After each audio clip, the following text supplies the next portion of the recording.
Hello everyone, welcome back to our channel. मैं राहुल सिंह आप सबके साथ एक बार फिर अपने कॉम्प्रिहेंसिव कोर्स ऑन सीसैट, जहां पर हम लोग कॉम्प्रिहेंसिव कोर्स सीसैट के कॉम्प्रिहेंसिव कोर्स को कवर कर रहे हैं। हम लोग ऑलरेडी मैथ्स को कंप्लीट कर चुके हैं। Reasoning approximately 50-60% has been completed. Reasoning के कंप्लीट होने के बाद हम लोग इंग्लिश स्टार्ट करेंगे। अगर अभी तक आपने हमारे चैनल को सब्सक्राइब नहीं किया तो सब्सक्राइब कर लीजिए, शेयर कर लीजिए अपने दोस्तों के साथ, और जैसा आप सब कमेंट करके हमें अपना प्यार देते हो वो देते रहे। चलिए हम शुरू करते हैं अपने नेक्स्ट टॉपिक को, जिसका नाम है रैंकिंग टेस्ट। तो सर, रैंकिंग टेस्ट होता क्या है, पहले ये समझ लेते हैं। देखो, बड़ा सिंपल सा लॉजिक है मेरे भाई। रैंकिंग का मतलब होता है ऑर्डर करना, चीजों को ranking wise, order wise rank कर देना, यही तो है रैंकिंग टेस्ट। अगर मैं पूछूं आपके घर में 5 लोग हैं, कोई किसी से बड़ा है तो कोई किसी से छोटा है, मैं पूछूं सबसे बड़ा कौन है तो आप रैंक कर दोगे, मैं पूछूं सबसे छोटा कौन है तो आप उसको रैंक कर दोगे। यही तो है रैंकिंग। 5 200, मैंने आपसे ज्यादा लाया, तुमसे ज्यादा कोई और लाया, उससे कम कोई और लाया, तो ऐसे करके आपको कुछ अरेंजमेंट दिए हुए। अब आपको निकालना है कि सबसे ज्यादा कौन लाया, तो अरेंजमेंट को बैठाएंगे तो रैंक पता चल जाएगा। यही करना है अपने को इस टॉपिक में। चलिए क्वेश्चन को स्टार्ट करते हैं। तो पहला क्वेश्चन क्या बोला है, रोशन इज टॉलर देन हार्दिक। अच्छा भाई, इस चैप्टर को स्टार्ट करने से पहले एक बहुत इंपॉर्टेंट बात मैं बता देता हूं कि ये चैप्टर एग्जाम में बहुत बहुत बहुत ज्यादा इंपॉर्टेंट है। यूपीएससी पता नहीं इसके लिए ऑब्वियसली इंटरेस्टिंग है, फेवरेट है, रैंकिंग जरूरी है, तो यूपीएससी में हर साल 2-3 क्वेश्चन आप इससे एक्सपेक्ट कर सकते हो ऑन एन एवरेज, राइट। चलिए क्वेश्चन को देखते हैं। Roshan is taller than Hardik, statement को एकदम धीरे धीरे पढ़ेंगे, हौले हौले। तो रोशन जो है वो हार्दिक से बड़ा है। Who is shorter than Sunil, Hardik Sushil से छोटा है, यानी सुशील जो है इज ग्रेटर देन हार्दिक। क्या इस बात से आप अग्री करते हो? आगे, नीजा इज टॉलर देन हैरी, तो नीजा जो है वो बड़ी है हैरी से, बट शॉर्टर देन हार्दिक, यानी हार्दिक बड़ा हो गया किससे, किससे बड़ा हो गया, नीजा से। देखो स्टेटमेंट को समझना पड़ेगा। Roshan is taller than Hardik, who is, who मतलब यहां हार्दिक की बात हो रही है। Neeja is taller than Hardik but shorter, मतलब एक सेंटेंस को नीजा के साथ कनेक्ट किया जा रहा है। Neeja is shorter than Hardik, है ना। If Sushil is shorter than Roshan, तो रोशन बड़ा हुआ और सुशील बड़ा हुआ, छोटा हुआ। हु इज द टॉलेस्ट, तो ऑर्डर वाइज अगर जाए तो यहां पे मुझे क्या दिखा, रोशन हार्दिक से बड़ा है, तो मैं इसको ऐसे लिख दूं। सुशील हार्दिक से बड़ा है, ये भी बात बोला है। सुशील हार्दिक से तो बड़ा है लेकिन रोशन से छोटा है। बात मेरी समझ में आ रही है? सुशील हार्दिक से बड़ा है, यानी इससे बड़ा है लेकिन इससे छोटा है, तो स्टेटमेंट फिर चेंज हो गया। रोशन, सुशील, हार्दिक। निजा हैरी से बड़ी है और हार्दिक निजा से बड़ा है, तो हार्दिक से छोटी हो गई निजा और निजा से छोटा हो गया हैरी। क्या इस सेंटेंस को आप बना पा रहे हो? अभी आपसे पूछा हु इज द टॉलेस्ट, तो tallest is Roshan. Who is the shortest, तो Harry. So this is the concept of ranking. बस स्टेटमेंट को बनाना है और अरेंज करना। आप इसको और भी तरीके से किया जा सकता है, वो हम लोग धीरे धीरे पढ़ते सीखेंगे। चलो क्वेश्चन को पढ़ेंगे। Examine the following statements. Rama scored more than Rani, तो मैं अगर ऐसे करूं, एक दूसरा तरीका अपनाऊंगा, Rani, Rama. Rani scored less than Ratna, Rani Ratna से कम लाई, यानी यहां बीच में रत्ना आ जाएगी, या रत्ना बड़ी ऊपर भी जा सकती है, कोई भी सिचुएशन हो सकती है, यस और नो हो सकता है, कोई बड़ी बात नहीं। लेकिन आगे एक लाइन बोला, Ratna scored more than Padma.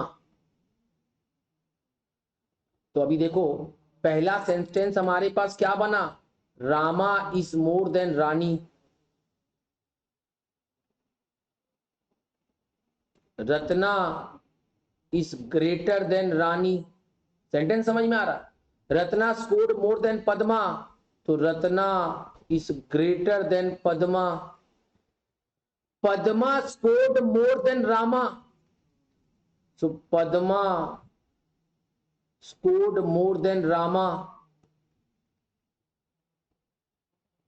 But less than Ratna, but Ratna से छोटा है। यानी इस सेंटेंस के हिसाब से ये यहां गया। क्या इस बात से आप अग्री कर रहे हो? देखो अब ये सेंटेंस को अगर हम कंसिक्वेंसेस करें तो रामा और पद्मा का तो इस्तेमाल हम कर चुके हैं, नहीं रत्ना और पद्मा का इस्तेमाल हम कर चुके हैं।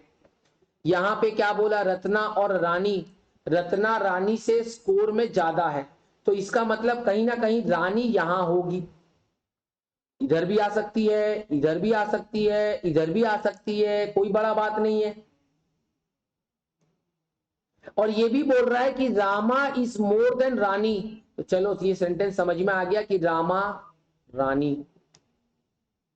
अभी क्वेश्चन को समझो और बताओ हु स्कोर्ड द हाईएस्ट, तो हाईएस्ट कौन हुआ, रत्ना,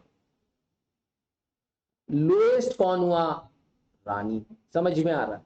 सेंटेंसेस एक बार बनेंगे फिर बिगड़ेंगे, डरना नहीं है। हम टीचर के हिसाब से बताएंगे तो हम समझ जाएंगे कि सेंटेंस तोड़ना ही नहीं है, मैं एक बार में सेंटेंस फ्रेम कर दूंगा, लेकिन इससे आप नहीं सीख पाएंगे। बनाना और बिगाड़ना तभी आपका सक्सेस है। तो शांति से, अगर बन के बिगड़े तो कोई प्रॉब्लम नहीं है, काटना भी पड़ सकता है। चलिए क्वेश्चन को देखते हैं। There are 5 books A B C D and E, book C lies above D, तो मैं डी के ऊपर सी रखूंगा। Book E is below A, sir कहीं भी हो सकता है, तो मैं एक बार साइड में ऐसे बना देता हूं, मुझे नहीं पता कि वो कहां जाएगा, बीच में जाएगा, ऊपर जाएगा और नीचे जाएगा, नहीं पता। डी इज अबव ए, यानी ये तो क्लियर हो गया ए, अब ए इधर है तो ई इधर आएगा, कोई दिक्कत। फिर क्या बोल रहा है, बी इज बिलो ई, तो ई के नीचे बी होगा। चलो बता दो हु इज द बॉटम, तो बॉटम में कौन है, बी। इतना आसानी से हो गया। और मैं इस बात से तो सहमत हूं कि भाई आप समझ गए अरेंजमेंट कैसे हो, तो लॉजिक समझो, बड़ा सिंपल सा कंसेप्ट, शांति चाहिए उसके लिए। आइए, Gita is prettier than Sita, तो मैं प्रिटियर को साइन से शो करूंगा, जो प्रिटियर होगा वो ज्यादा बड़ा होगा। तो Gita is prettier than Sita, यानी गीता जो है वो सीता से प्रिटियर है, but not as pretty as Rita. अब ये बताओ, ये जो रीता को कंपेयर किया जा रहा है, ये सीता से किया जा रहा है कि गीता से किया जा रहा है? अभी मैंने बताया था,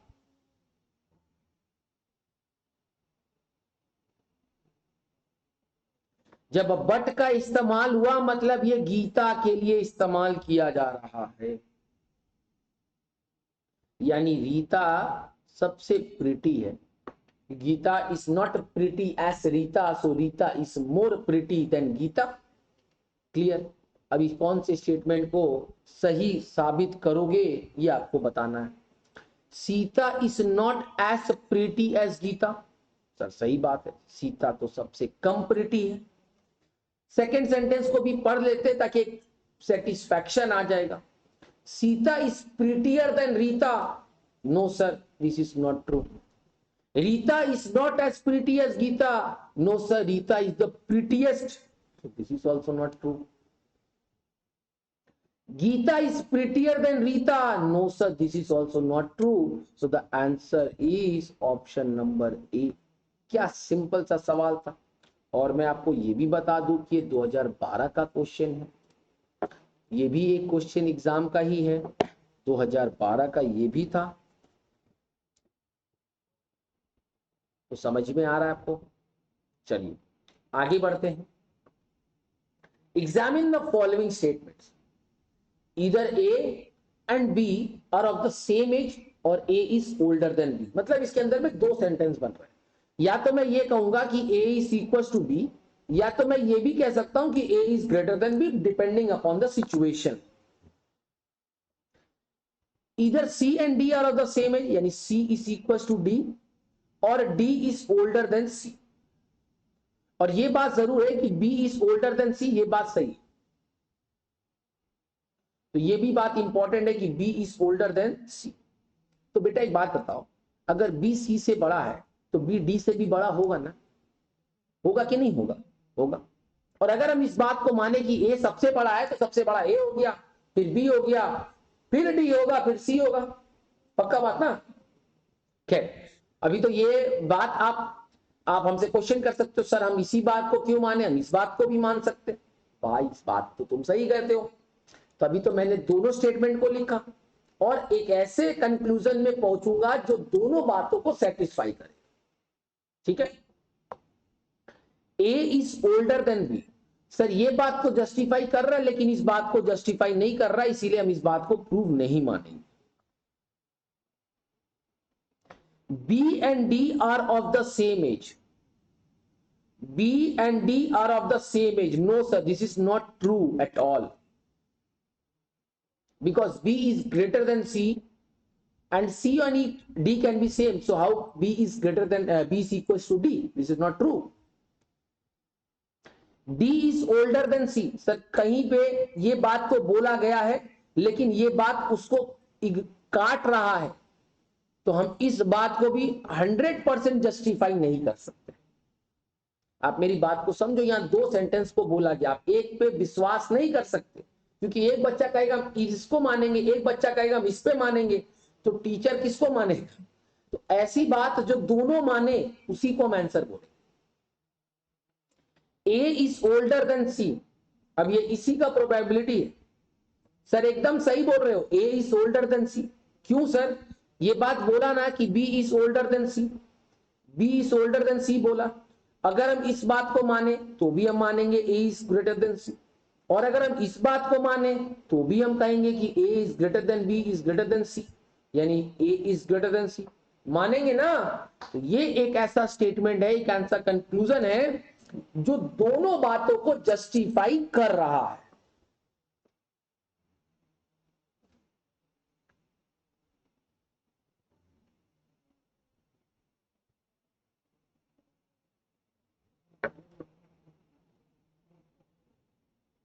ठीक है, चलिए नेक्स्ट क्वेश्चन की तरफ चलते हैं।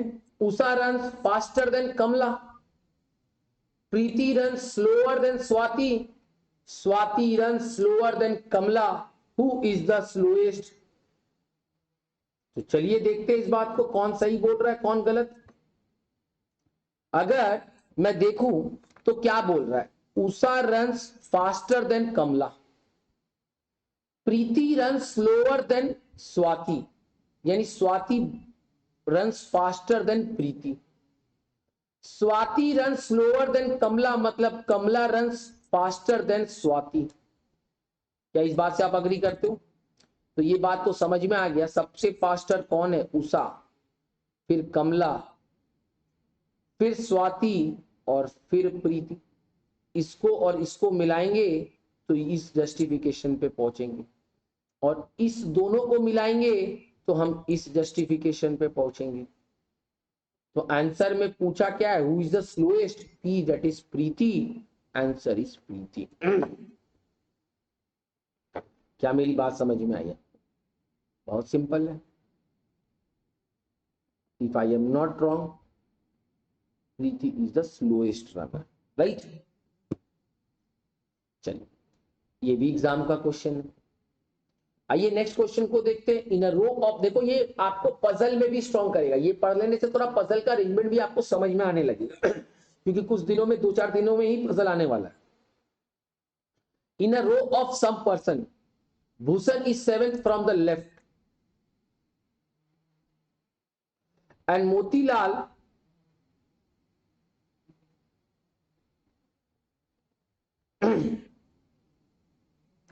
is seventh, Bhushan is seventh from the left and Motilal is fourth from the right. When Bhushan and Motilal exchange their position, Bhushan will be 15th from the left. What will be the Motilal position from the right? क्या होगा इसका answer? कौन सा बात सही है? Excuse me.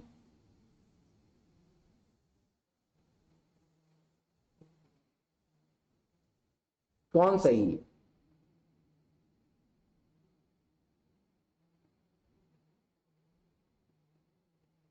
Question को देखो, आराम से क्वेश्चन को देखो, क्वेश्चन को देखकर समझो क्या कहता है।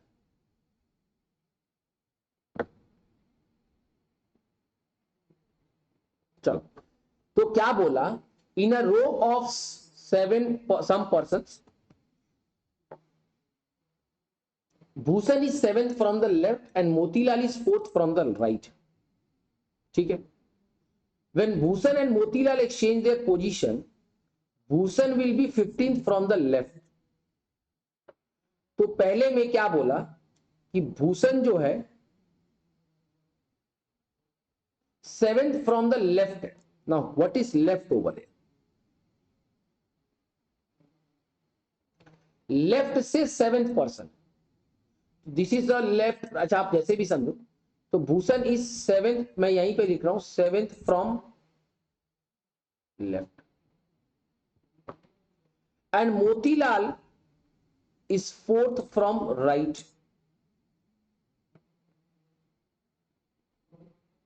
जब ये दोनों अपना पोजीशन बदलेंगे तो क्या होगा?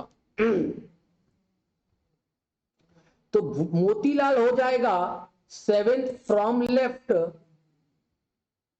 और भूषण हो जाएगा 4th फ्रॉम राइट।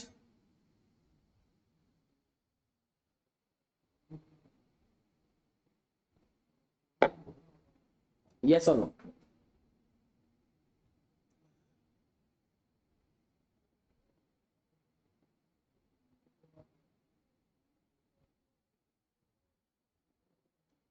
समझो ना, लेफ्ट से 7th position, left right, left 7th from left, यानी ये 7th पोजीशन पे, यानी बीच में यहाँ पे 1 2 3 4 5 6 लोग हैं और जो मोतीलाल है वो राइट से 4th है, यानी 1 2 3 4 यहां मोतीलाल है। यही तो भाई मेरे यहां से इतना तो समझ में आ रहा है कि कम से कम 11 जने हैं। 11 है कि 10 है, समझ लो। तो 11 जने मित दिख रहा है सामने। अब आप समझो कि जब इन दोनों ने अपने जगह को बदला, इन दोनों ने अपने जगह को बदला, तो ये चला गया यहां और ये चला गया यहां। पक्का बात? and Motilal is 4th from the right. When Bhushan and Motilal exchange their position, Bhushan will be 15th from left. देखो अब इंपॉर्टेंट पॉइंट, लेफ्ट से भूषण चला गया 15th पोजीशन पे। तो पहले भूषण था 7th पोजीशन पे, अब चला गया 15th पोजीशन में। तो ये समझ में आया कि मोतीलाल और भूषण के बीच में 8 लोग हैं। यस और नो? भूषण और मोतीलाल के बीच में 8 लोग हैं ना? और पहले से मोतीलाल 4th पोजीशन पे था, 8 पोजीशन और हो गया, तो कितना हो गया? सिंपल है सर, 12th पोजीशन हो गया, सॉरी 12th पोजीशन हो गया। बहुत सिंपल था, हम लोग जबरदस्ती इसको कॉम्प्लिकेट कर रहे थे।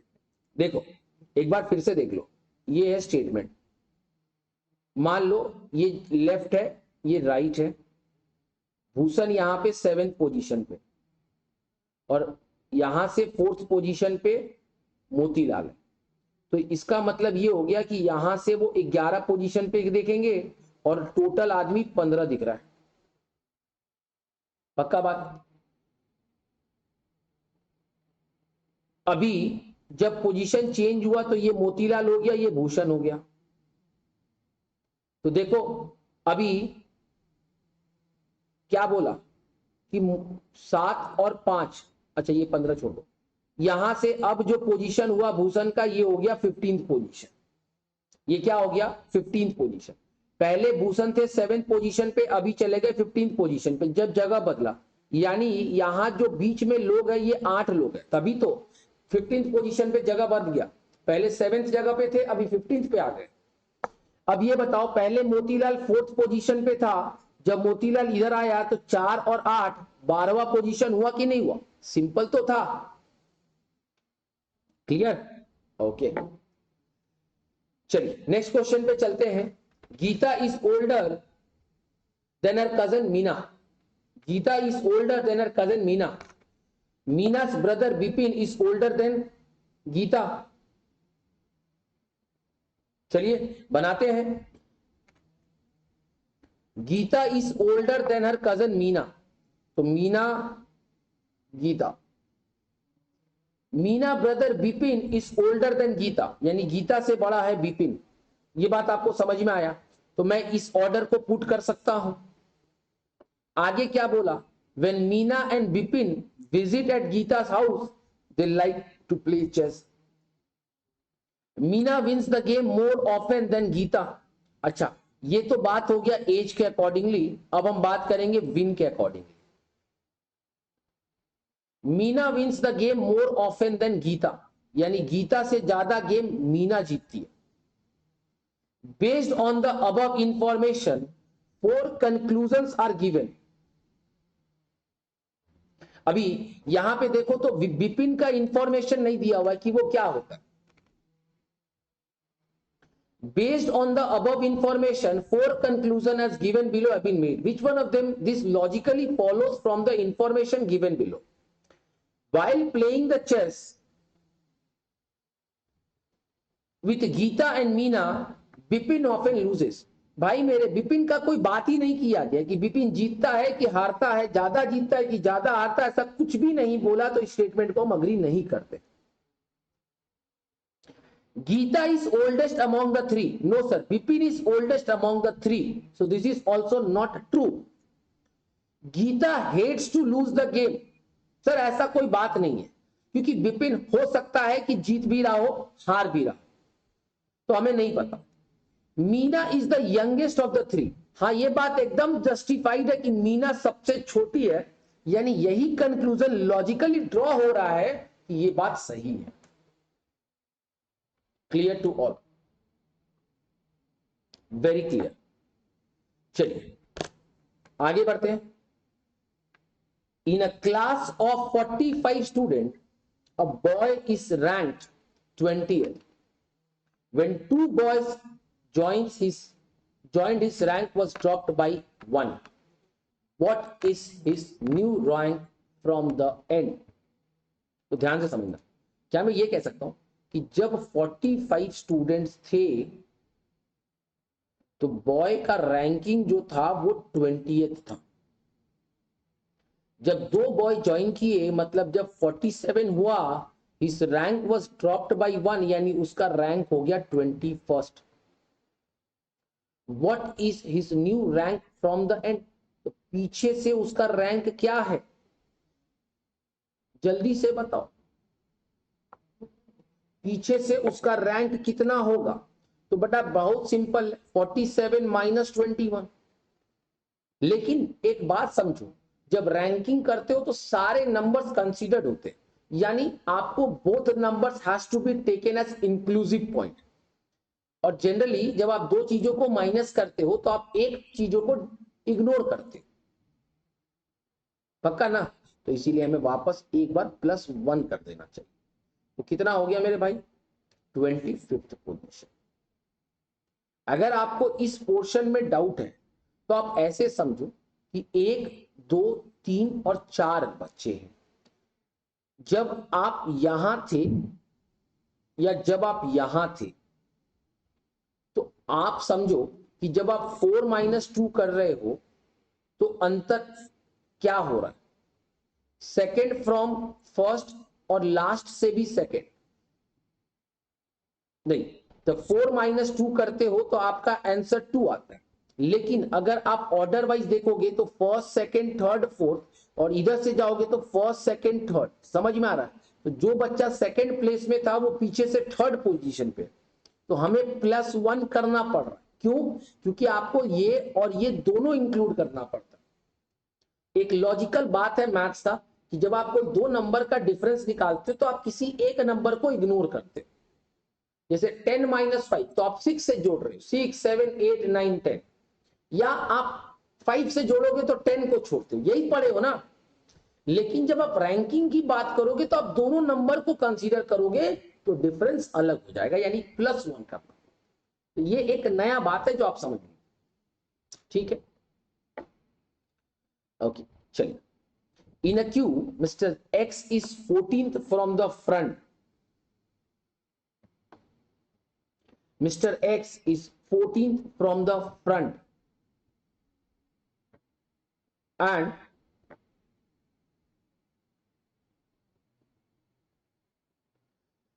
Mr. Y is 17th from the end।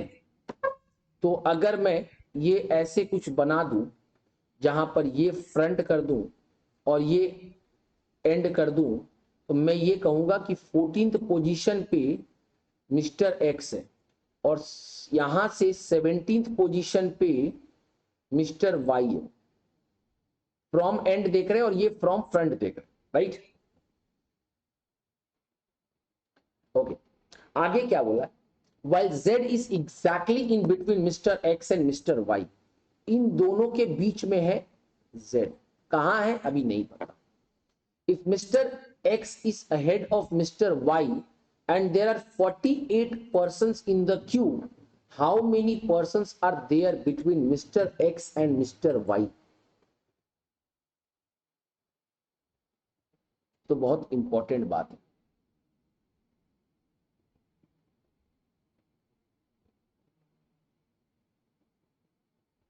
कैसे निकलेगा?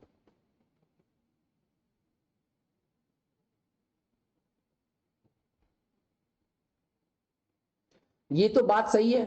If mister X is ahead of mister Y, mister X आगे है and there are 48 persons in the queue. Total persons कितने हैं? 48।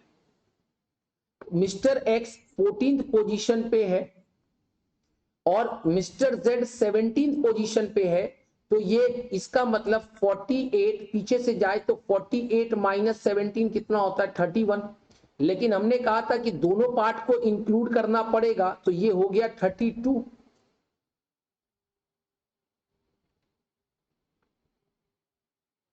नहीं, यहां तो दोनों पार्ट को इंक्लूड करेंगे तो 30th हो जाएगा ना, क्योंकि पीछे से कैलकुलेशन हो। आप समझ रहे हो ना? स्टार्टिंग से जो 2 जाएगा वो पीछे से 3 होगा, तो पीछे से जो 17 है आगे से वो 16 हुआ ना रे भाई। लॉजिक समझ में आ रहा है हम क्या बोलना चाह रहे हैं? तो यहां पे जब माइनस करेंगे तो ये कितना आ गया? 30th पोजीशन आ गया। अब इन दोनों के बीच में गैप कितना है? 16।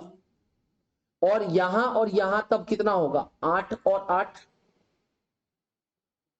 तो क्या पूछा? How many person are there between mister X and mister Z? तो आंसर इज 8। टोटल 16 पर्सन है, 16 को डिवाइड बाई 2 करेंगे तो 8 आएगा। क्या मेरी बात समझ में आ रही है?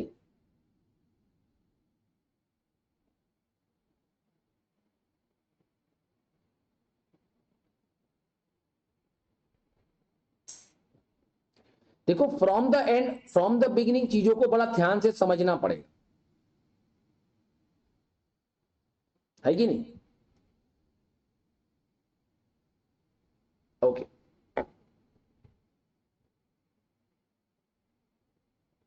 आप वैसे भी जा सकते थे कि 14 लोग इधर है और 17 लोग इधर है, मतलब 14 + 17 कितना होता है? 31 लोग। अभी जब रैंकिंग पोजीशन जब जाएंगे फ्रंट से तो +1 दैट इज 32। टोटल है 48, यानी 16 लोग बीच में है। समझ में आ रहा है? आप इस तरीके से भी जा सकते हैं। Okay, so this is clear to all. I guess this portion is clear. आपके यहाँ पे Q plus one minus one की ये बात आपको समझ में आ रहा है, क्योंकि जब मैं पर्सन की बात कर रहा हूं, देखो मैं फिर कहता हूं, रैंकिंग की बात करूंगा तो प्लस वन करूंगा, पर्सन की बात करूंगा तो माइनस वन करूंगा। लॉजिक समझ लो एकदम, यही आपका कंक्लूसिव पॉइंट है। रैंकिंग की बात करूंगा तो प्लस वन, क्योंकि दोनों को इंक्लूड करना है, लेकिन जब मैं पर्सन की बात करूंगा तो माइनस वन, क्योंकि एक ही को इंक्लूड करना है कि नहीं। 17th जब रैंक दिया मतलब दोनों पोजीशन को इंक्लूड किया, तब तो है लोग 16 ही ना, है कि नहीं। ओके